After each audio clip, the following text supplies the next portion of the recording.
দাড়িভিট মামলায় হাইকোর্টের ভৎসনার মুখে এনআইএ। কলকাতা হাইকোর্টের নির্দেশ না মানায় ভৎসনা।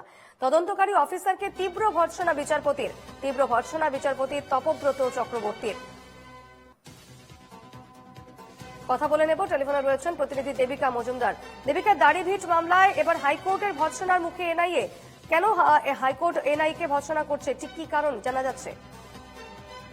দেখো, কলকাতা হাইকোর্টের ভৎসনার মুখে এনআইএ এবং কলকাতা হাইকোর্টের নির্দেশ না মানায় এই ভৎসনা শিকার হয়েছে এনআইএ। বিচারপতি তপব্রত চক্রবর্তী এজলাসে এই মামলার শুনানি ছিল। এনআইএ কে শেষ সুযোগ দিল এদিন আদালত। তদন্তকারী অফিসার কি মনে করছে যে হাইকোর্ট তাকে কিছু করতে পারবে না, তাহলে সে ভুল করছে, এটা আদালত অবমাননার শামিল, এমনটাই এদিন মন্তব্য ছিল বিচারপতির। 9 জুলাইয়ের মধ্যে তদন্ত সংক্রান্ত রিপোর্ট পেশ করতে হবে কলকাতা হাইকোর্টে, না হলে তদন্তকারী অফিসারের বিরুদ্ধে কড়া পদক্ষেপ গ্রহণ করবে কলকাতা হাইকোর্ট। 2018 সালে দাড়িভিটে শিক্ষক নিয়োগকে কেন্দ্র করে একটি গন্ডগোল হয়। পুলিশ গুলি চালায়, পুলিশের গুলিতে নিহত হয় 2 যুবক।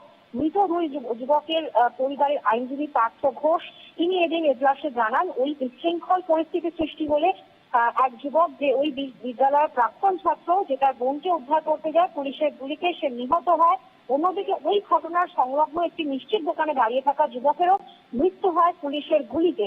ঘটনার সঙ্গে পুলিশ আধিকারিকরা যুক্ত থাকায় সঠিক তদন্ত হচ্ছে না, এই আবেদন জানিয়ে কলকাতা হাইকোর্টের দ্বারস্থ হয় পরিবারের পক্ষ থেকে 20 লক্ষ টাকা করে ক্ষতিপূরণ দাবি করা হয়। একক বেঞ্চ সেই ক্ষতিপূরণের নির্দেশ দেয়, কিন্তু সরকার 2 লক্ষ টাকা ক্ষতিপূরণ দিতে চায়। পরিবার প্রত্যাখ্যান করে। পাশাপাশি একক বেঞ্চ ঘটনার গুরুত্ব বুঝে এনআইএ তদন্তের নির্দেশিকা জারি করে।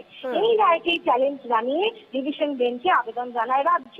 ওই আবেদনের পরিপ্রেক্ষিতে প্রধান বিচারপতি ডিভিশন বেঞ্চ 3 এপ্রিল 2024 একটি নির্দেশ জারি করেছিল, যেখানে বলা হয়েছিল 3 সপ্তাহের মধ্যে এনআইএ কে তদন্ত সংক্রান্ত যে রিপোর্ট তা পেশ করতে হবে উচ্চ আদালতে। এদিন এনআইএর পক্ষে আইনজীবী রিপোর্ট পেশের জন্য 3 সপ্তাহ আরো সময় চাইলে বিচারপতি তপব্রত চক্রবর্তী ঘোষের মুখে পড়েন এবং এনআইএর আইনজীবী অরুণ কুমার মাইতি এদিন জানান, আমাদের 3 সপ্তাহ সময় দেওয়া হোক, আমরা তদন্ত সংক্রান্ত রিপোর্ট আদালতে পেশ করবো। বিচারপতি তপব্রত চক্রবর্তী এর পরিপ্রেক্ষিতে বলেন, প্রধান বিচারপতি ডিভিশন বেঞ্চের নির্দেশ থাকা সত্ত্বেও 1 বছরের ওপর হয়ে গেল, এখনো তদন্তের রিপোর্টের জন্য কেন সময় চাওয়া হবে? আপনার তদন্তকারী অফিসার কি করছে? তদন্তকারী অফিসার কি মনে করছে যে হাইকোর্ট তাকে কিছু করতে পারবে না, তাহলে সে ভুল করছে, এটা আদালত অবমাননার শামিল। 9 জুলাই মামলার শুনানি গ্রহণ করা হবে। তার মধ্যে যদি তদন্তকারী অফিসার তদন্ত সংক্রান্ত রিপোর্ট পেশ না করে, তাহলে তার বিরুদ্ধে উপযুক্ত ব্যবস্থা গ্রহণ করবে আদালত। বেশ, ধন্যবাদ।